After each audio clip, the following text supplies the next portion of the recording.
Hi, this is an update on my the reduction of my antipsychotic medication. There's a series, so there's a few little vlogs before this one, um, but I haven't made one in a while because things were going quite well, and obviously I had Christmas, so things got a bit what's the word? Interrupted. But this few days ago, I went to see my psychiatrist because my wife was a bit worried about me, and I just wanted to give her peace of mind. So I said, yeah, that's fine, I can go along. She was a bit worried because I had some extreme tiredness, mental fatigue, I'd say, where I was literally unrousable from the bed. I couldn't even open my eyes. I was that tired. She couldn't. I was like in a coma kind of thing, which I can imagine is quite worrying for her. And also, I'd had since Christmas. Really, I've been struggling to get up in the morning. Yeah. So we went to see a psychiatrist, and it was very surreal. Personally, though, it was weird, surreal in a way, because you think you'd go along because you're not doing too well, and in myself, I hadn't felt this good in as long as I can remember. I've been on the medication for like 10 years, so I hadn't felt this clear and sharp for that long.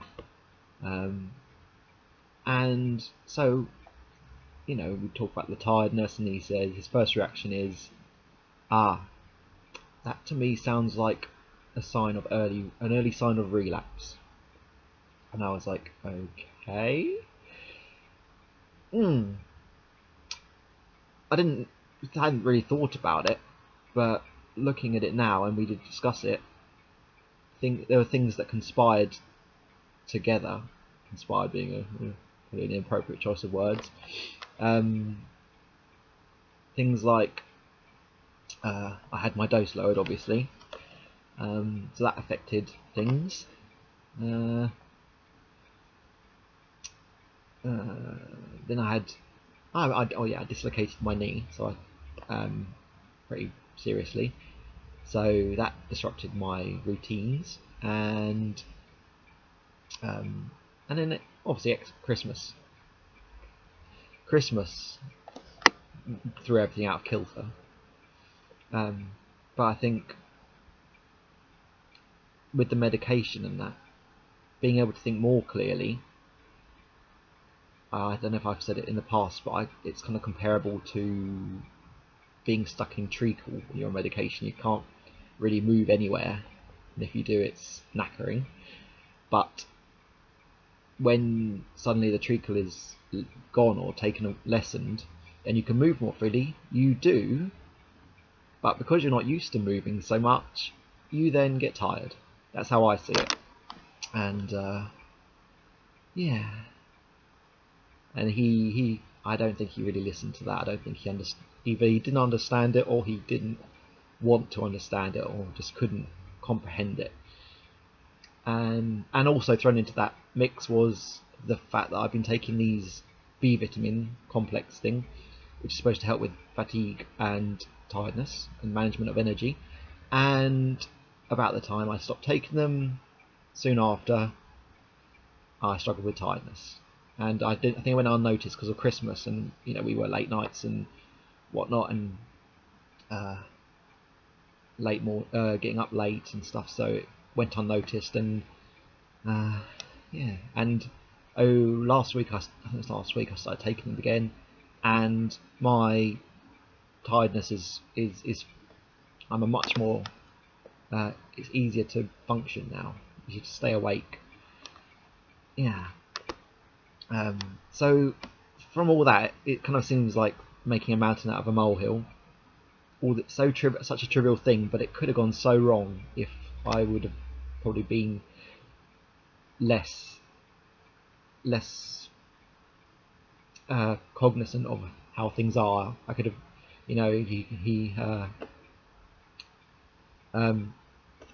he wanted to put the medication up, and I'd have gone straight back to where I was. I'm just happy I was strong enough and confident enough to say no, which I think was a bit of a shock to him. But I said no, I don't want to do that. I explained. And it's almost like it's like there's a perceived danger, and then all of a sudden it's like, yeah, we've got to run away, be careful. And it's, no, I believe I'm strong enough to push through this. As it were, there was nothing really to push through. But his reaction was, no, you're mentally ill. You have paranoid schizophrenia, and the medication helps you to function. And as I say, he said, I would like to put your dose back up. And I was thinking, function? So you think being a zombie is functioning? How does that make sense? And yeah, we got on to withdrawal. Sorry. We got on to withdrawal, which was interesting because he denied that antipsychotic, lowering antipsychotic doses has any withdrawal symptoms. Which I don't know where he's come to that idea from, but I believe that to be false. From what I've understood, the way your brain has to renormalize after being having dopamine suppressed. I don't know. You can look it up. I think I shared a link in a previous vlog. So apparently no withdrawal. So obviously didn't see eye to eye on that. I cited as withdrawal not being able to watch kind of more than one film in a day because of just not being able to handle that many narratives, because my brain is so active, and as I say, I'm getting used to it. I'm trying to function. I'm trying to. It's tiring because like the treacle analogy. I'm using my brain now, so it's more tiring. I'm not used to it. But apparently, the fact that I couldn't watch more than one film in a day is a sign of relapse. Another sign. He started saying something about disordered thinking, and poor concentration, which it isn't. It's the fact that I am mentally worn out from overexertion of my brain. Yeah. But obviously we won't see eye to eye because he doesn't believe in withdrawal. So yes, not gonna make any ground there. Then there was the fact that on the lower dose I've become more cocky and more chatty, which is apparently another sign of withdrawal. I'm slipping back into a psychotic way of thinking. What can I say? Isn't that progress? Being able to think and be confident in yourself and be full of beans? Why is having energy a bad thing? When you feel good, you feel good, okay, well, we don't think that's very good, so we're going to numb you so you don't feel anything. Interesting. Yeah. Well, oh yeah.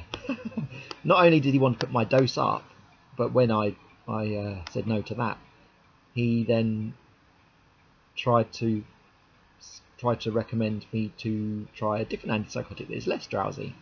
And I said, it's not a drowsy problem. I'm doing really good.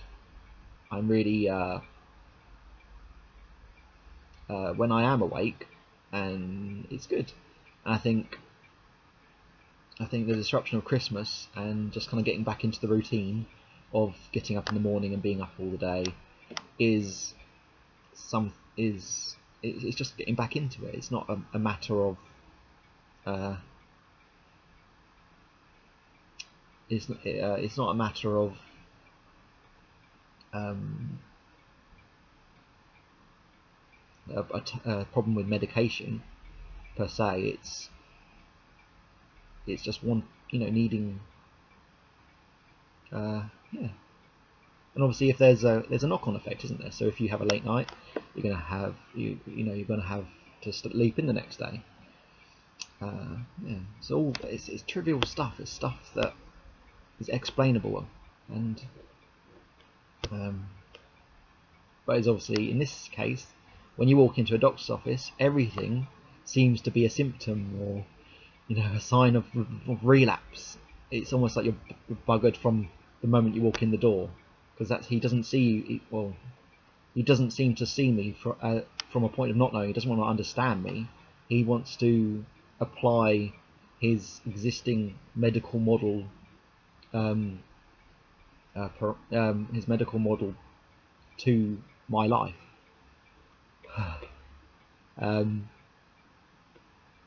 And also, he's doing so based on what, a 10-minute conversation.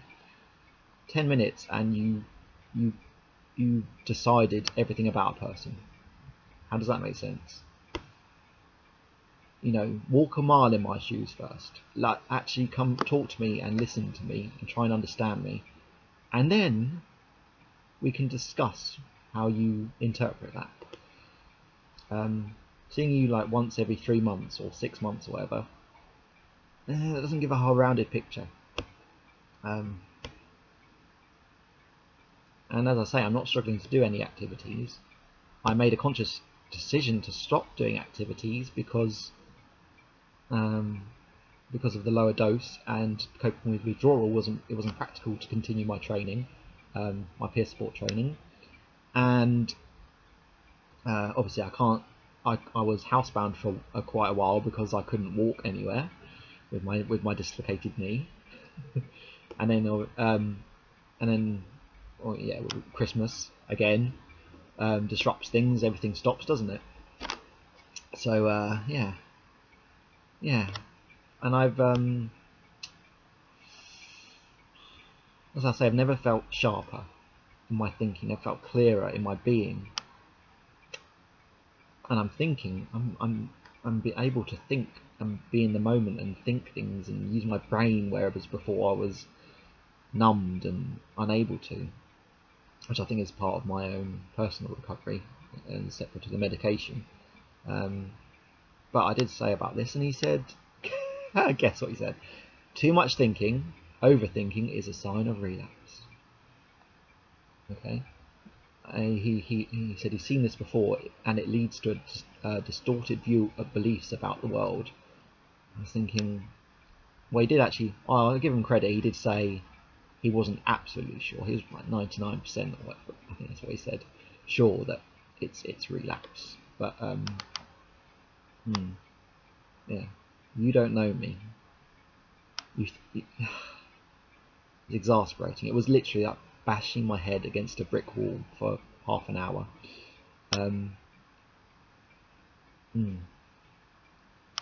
Yeah, everyone experiences things for different reasons. It's not like there's a virus, a schizophrenia virus or schizophrenia gene that someone has and they've got it and they can never get rid of it. It's just, as I say, it's a sane reaction to an insane world. And I think I said it in one of my past videos about how I've come to understand the whole concept of mental illness, and particularly schizophrenia. Yeah, and it's relevant to me. And you think about it, these things they're not tested. There's no scan that shows schizophrenia in the brain. There's they've got scans that are administered to people who have been on medication, so have got different brain structures because of that. But come on, everyone is different at the end of the day, and and I'd like to end just by saying a kind of idea that's bashing around in the community, that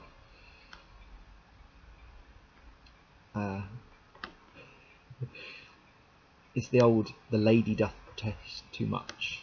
The idea that he kept trying to push on this idea of illness and this idea of medication, and that he's my friend and he's there to help me and all these kind of things. And all I could think was, what is there something? You're not listening to me. You're not understanding me. Is there some other ulterior motive that you're trying to push? Are you trying to push this thing? Are you actually trying to help me, or is there, yeah,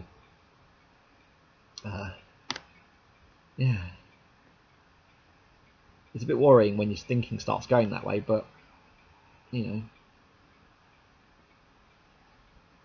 mean, it could happen. It could be the case. And you may, watching this, you may think, I see, yes, he is obviously delusional. He thinks his psychiatrist is involved in some conspiracy. And I'm not saying that. I know the pharmaceutical industry does have impact on doctors. I don't know if it has an impact on my particular doctor, but I'll share a link in the comments page, which is this documentary called The Marketing of Madness, and see what you think.